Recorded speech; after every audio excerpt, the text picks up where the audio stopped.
Hello, my name is William Mabry. I'm 72 years old, retired now. For most of my life, I worked as an accountant. And for about 10 years, I worked closely with firms on Wall Street. I want to be honest from the beginning. I was never famous. I never made headlines. I never made money fast. But before I retired, I quietly crossed the $1 million mark in net worth. No inheritance, no luck, no dramatic risks. I grew up in a very ordinary American household. Money wasn't emotional. It wasn't something you chased or feared. You earned it, you respected it, and you didn't pretend it was magical. I started my career as a junior accountant. Long hours, small office, paper everywhere. It wasn't exciting, but it taught me discipline.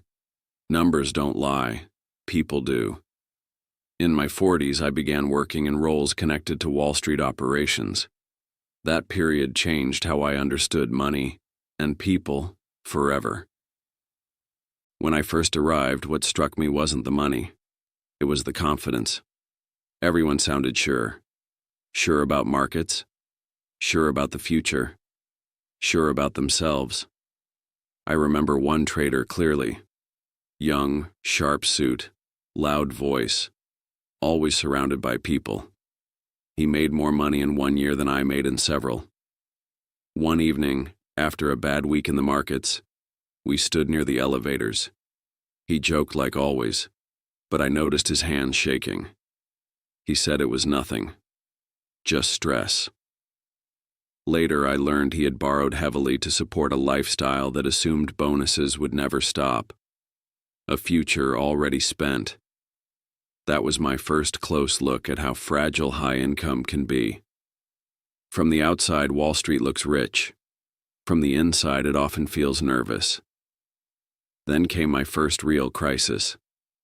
I remember walking into the office one morning and feeling it immediately. No one was talking. Phones were ringing, but no one was smiling. Screens were red. Not a little red. Deep red. People weren't arguing anymore. They were quiet. I saw professionals with decades of experience stare at numbers as if they were seeing them for the first time. Not because they didn't understand the math, but because they hadn't prepared emotionally for loss. One man, very respected, sold everything in a single day. Not because the numbers told him to, because he hadn't slept in days. A few years later, the market recovered. His portfolio never did. That crisis taught me something permanent. Intelligence doesn't protect you when fear takes over. Preparation does. Later, during another downturn, the atmosphere was different, but just as revealing. This time, people kept saying, "This time it's different." They always say that.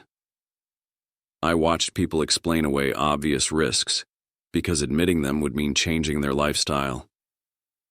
I saw people double down, not because it was smart, but because backing out would hurt their pride.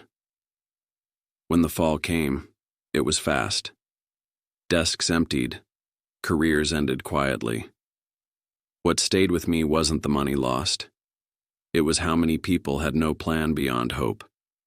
During one bubble period, everything felt unreal.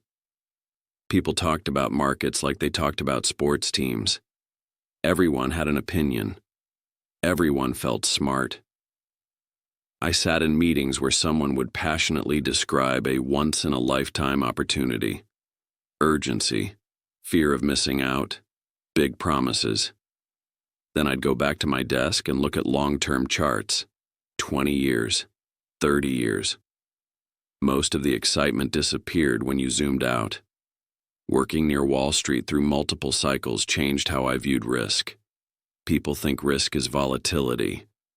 I learned the real risk is not knowing why you're doing something.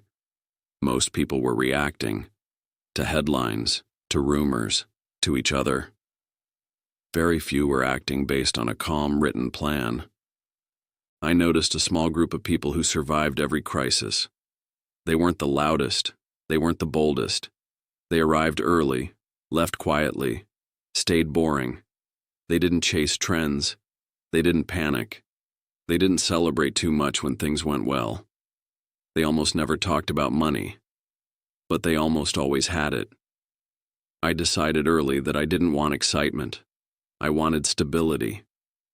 So I built habits instead of strategies. I invested regularly. I saved before I spent.